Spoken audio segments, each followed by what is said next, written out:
Hey guys, I'm cmasupra and welcome to some more War Thunder.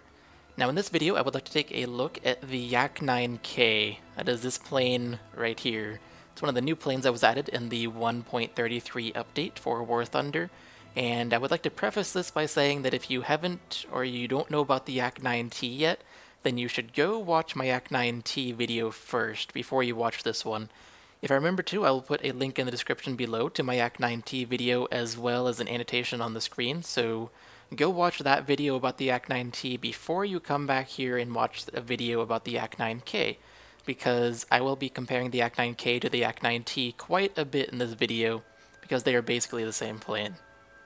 So now that you're back, if you ever left, let's go ahead and get started with the Yak-9K. So like I said, this is basically a Yak-9T, but there's one big change to it, a big yet small change. The Yak-9T has a 37mm cannon on the front of it, and it has 30 rounds in it. The Yak-9K does not have a 37mm cannon in it, but rather it has a 45mm cannon in it, which is way overkill for killing planes. A 37mm was plenty, but now it has a 45mm cannon, and it has 29 rounds in it, so it's one round less in the cannon. But that's not really a big deal when you're dealing with 30 versus 29. You really don't even notice the lack of a round in there. So it's basically a Yak-9T, like I said, but with a different cannon. It's a much bigger cannon. It's 8mm more, which is quite significant. So how does the Yak-9K compare to the Yak-9T? Well, to answer that question, I have played them both quite extensively too, and I have found out the answer. So first off, there's quite a few things to compare. There's the flight models, which are like turn time, dive speed, climb speed, max speed, stuff like that. And then there's also the cannons to compare, because 37mm cannon is very different from a 45mm cannon, although you're not really going to notice the difference in this game because of the way planes are and how they were in real life. But like I said, there's much to compare between the two, and to summarize it up, the flight models are basically the same. The Yak-9K just turns a little bit worse because it has such a big cannon it has to lug around, but other than that, they're pretty much the same planes, so the same flight models. And the only thing that really needs to be compared are the cannons. So what I have done is I have flown 10 games in the Yak-9K, which used up all my free repair games, and I flew them all in historical battle.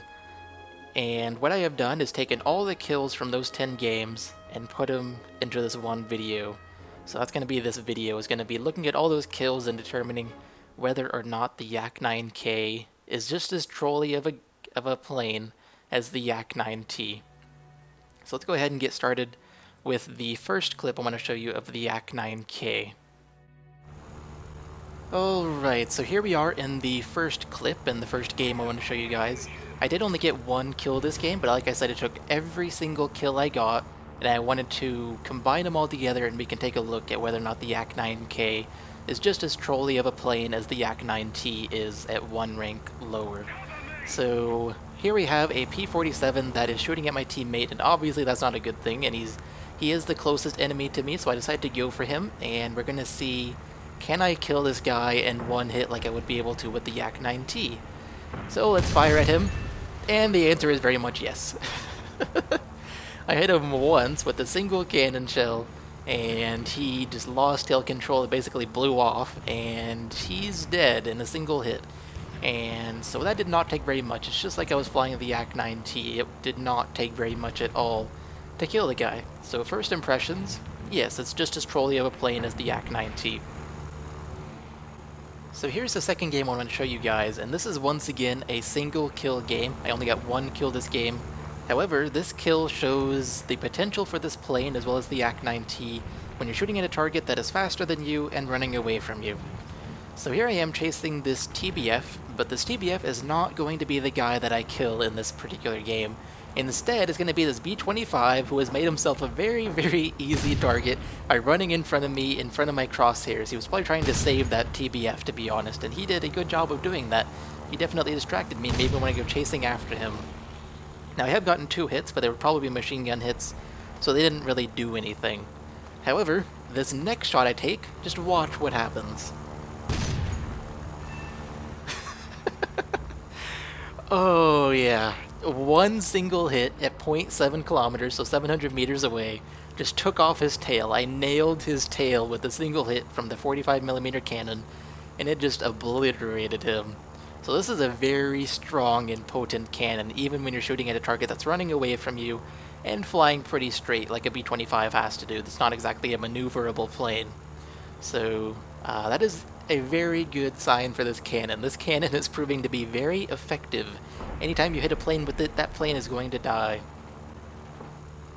Now here is the third game I want to show you guys, and it is once again a single kill game. However, it is going to be the last single kill game that I have for this video because as time went on, even though this plane flies a lot like the Yak-9T, it is still something to get used to. So I got progressively better with the plane as time went on. And so this will be the last game that I show you guys in which I get only one kill. In all the future games for this video, I will get more than one kill in this plane per game. So here I am, chasing a Corsair, and that's because he's shooting at teammates, and that is not acceptable. We don't allow enemies to shoot at our teammates, and not punish them. So I'm trying to shoot at this guy, trying to kill him, trying to punish him, but I missed a great shot that I had at his cross-section. He was showing me the whole plane, so I have to chase him up here into the sky, and watch this, just one single hit into his fuselage, and he is dead. It did not take much at all. It's just, once again, a single hit from this cannon takes out an enemy plane, because that's how this cannon is. It's just such an awesome cannon. It's even better than the cannon in the Yak-9T, as we've seen so far, because sometimes with the Yak-9T, you will hit a target, but you won't kill him. You'll just do some damage. With this plane, with this cannon, every single time I've hit, I have killed the person. So, impressions so far, it is a much better cannon than the Yak-9T's cannon, even though the Yak-9T already has a really good cannon. Now here we are in the fourth game for this video, and by default, because I said the last clip was the last game that I got a single kill in, I must have gotten more than one kill in this game, and I definitely did. I got twice as many, so I got 2 kills, and it really should have been three, should have been 3, but it wasn't 3 because of the way that kills work in this game. So here I am chasing a Beaufighter. It's a Mark 6C, which really doesn't mean much, and I'm trying to hit the guy, but it's hard to hit a guy when they're going up and down on you. But now he straightens out, makes it easy, and I'm still failing to hit the guy, but there we go. Critical hit, damages of tail. This actually took out his tail control. As we will see, his elevator seems to be locked in the up position, so whenever he turns with his ailerons, his elevator is pushing his plane up, and so I really should have gotten the kill because I destroyed his tail. He's eventually going to crash. I have killed the guy, basically. But he's not dead. He's still very much flying, as would be expected when you lose your tail control, not lose your tail. But when you lose your tail control, you're still going to fly as long as you can keep the plane in the air, because you are still alive, your plane still has aerodynamic properties.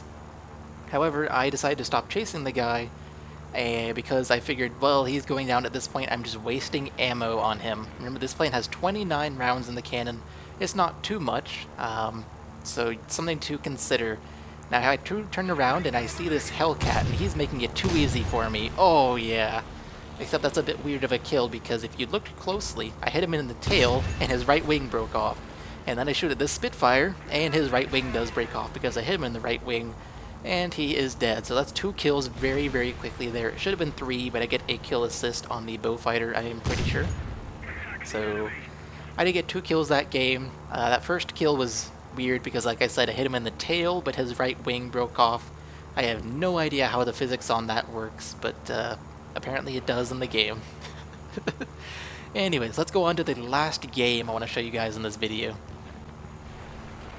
Now here is the 5th game I want to show you guys in this video, and by chance I have saved the best for last. The last game I flew in this Yak-9K, this game, is going to be the best game that I get in the Yak-9K in the 10 games that I did fly in it, or that I flew in it. So I was chasing that B-25, and I chased him all the way into the ground because I didn't think he was damaged at all, but apparently my teammate had damaged him quite a bit, and so he ended up crashing into the ground, and my teammate got the kill, so that's good. So I turn around, because the B-25 is dead, and I find another B-25 over here that my teammate is chasing, so I figure, Might as well take the shot. He's an easy target. He's nice and big, and there we go. He's dead. And now before some of you say it, because I know you're thinking it, you're thinking I stole the kill from my teammate. And let me say that I fully agree with you. However, my teammate benefited from it because I made it easier for us to win the game, and you get many more lions for winning a game than you do for getting one more kill and losing a game. So he was down one kill this game, but he benefited from it. So I don't feel bad about it. I don't really feel bad about kill stealing in historical battles anymore. I know I used to, but then I realized that you actually benefit from it if your team wins, even if you steal a kill. So I don't feel bad about it. But here we see this bow fighter, and I tried to get a shot on him. He showed me his cross section, which makes it very easy to hit him. He's also a very big target, but I did miss him, and so I tried to circle around with him, but then a Spitfire Mark II decides to come right in front of me and make himself such an easy target. I don't know why he did that. Maybe he was trying to save the bow fighter. I have no idea why he did that, unless that was it, just to save the bow fighter. But he died. He was an easy kill. And so I try to circle around on the bow fighter again, but then two more enemies show up, one being an Aarakocra who is now chasing my teammate, who is killing that bow fighter. And that is unacceptable. We don't allow enemies to shoot at teammates, so chasing after the Aarakocra is what I decide to do, but sadly my teammate gets the kill. So the Aarakocra is dead. And now we jump forward to another game, not another game, but another clip part of the same game. And this is going to be the third kill that I get in this game, because it happened so late after the other two that I figured it deserved its own clip rather than watching some boring parts. So here we see the Spitfire Mark II. I can't remember if he was the last guy remaining or not, but as you can see, I am gaining on him. He is 200 meters away, so he's pretty close. Tried to shoot the guy with the 45mm cannon on this, not having success, but there we go! He pulled up just in time, just as I anticipated, because I knew he had to pull up. The ground was too close in front of him. He was clearly not the last guy remaining, as we can see. But I knew he had to pull up, and so I fired a cannon shell above his wing, and it happened to hit him. So that was my third kill that game, and that was the best game that I had in the Yak-9K. So let's go on to the conclusion. So what do you guys think about the Yak-9K? What do I think about the Yak-9K? I think it is a very good alternative to the Yak-9T. I still think the Yak-9T is superior, and I'm sure you guys are going to be wondering why, and I'm going to explain that. So the main difference between the two planes is the cannon, right? Their flight models are basically the same. The big difference is the cannon, and the 45mm cannon in the Yak-9K is basically a one-hit kill against every plane, and is very reliably going to be a one-hit kill. However, with the Yak-9T, sometimes you'll hit with a 37mm cannon, but if it's not in a critical spot, it won't kill the enemy plane. And that makes the Yak-9T worse. However, even with the smaller cannon, with the Yak-9T, I still prefer it. And the reason for that is the turn time as well as the rate of fire. So the Yak-9T, it turns a little bit better just because it doesn't have a heavy 45mm cannon to lug around. Instead it has an almost as heavy, but not quite as heavy, 37mm cannon to lug around. And as a result, it turns a little bit better than the Yak-9K. And that's really what makes the difference for me. The Yak-9T cannon also has a bit better rate of fire, but that's not too much of a big deal to me because I like to fire single shells at a time.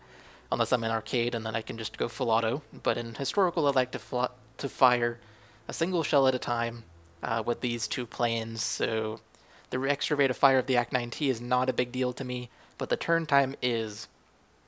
Now the reason the turn time is a big deal to me is because the way that these planes thrive is when they can get cross-section shots on an enemy plane. I mean, that's the case with every plane. No matter what you fly, if you can get a cross-section shot on an enemy plane, you are going to kill them, probably. But that's really the way that these planes thrive, because if you're trying to chase something in these planes, you're going to have a hard time killing them unless you're just really good at aiming, because if you try to go full auto with the cannons, they're not going to be very accurate. They both have a lot of spread in them. So you can't really go full auto in either cannon. And also, if you're only seeing the tail of an enemy, it's going to be kind of hard to just hit that tail because a cross-section is obviously a bigger target. And the fact that these cannons have such a low rate of fire compared to like a machine gun or a 20 mil cannon means that you need to make every shot count. And the way to make every shot count is if you have a cross-section of an enemy plane in front of you. So with the Yak-9T, the better turn time means that it'll be easier to get a cross-section shot on a plane because you can turn better than them, more likely. So the Yak-9T, in my opinion, is a superior plane because of its turn time. If I were to pick, if I could only have one, the Yak-9K or the Yak-9T, which one would I pick? I would pick the Yak-9K. Even though the Yak-9T is better, I'd pick the Yak-9K. And you want to know why? The reason is very simple. So, look at the reward. It's a 90% on the Yak-9K in arcade. On the Yak-9T, it's a 60%, so I get 50% more lions with the Yak-9K. That's a bit extreme, but I will gladly take those 50% more lions in arcade with the Yak-9K for the sacrifice of a little bit of turn speed, because the Yak-9K is still very much a good plane. If I go over to historical battles, the difference is 280 versus 200. So another 80% more. I will gladly take that. And then if we go to full real, the difference is 290 versus 230. And I will gladly take the 290 over the 230 for the sacrifice of a little bit of turn time. So in every game mode, I would gladly pick the Yak-9K over the Yak-9T. Even though the Yak-9T is better, in my opinion. So that's going to go ahead and do it for this video. So I hope you guys have enjoyed it, and I will see you all in the next video. Bye guys. So first off, there is now the F9F5 Panther. It is this plane, and I can show it to you in the hangar. And I am actually quite excited for this plane once I get a high enough rank to unlock it, because it is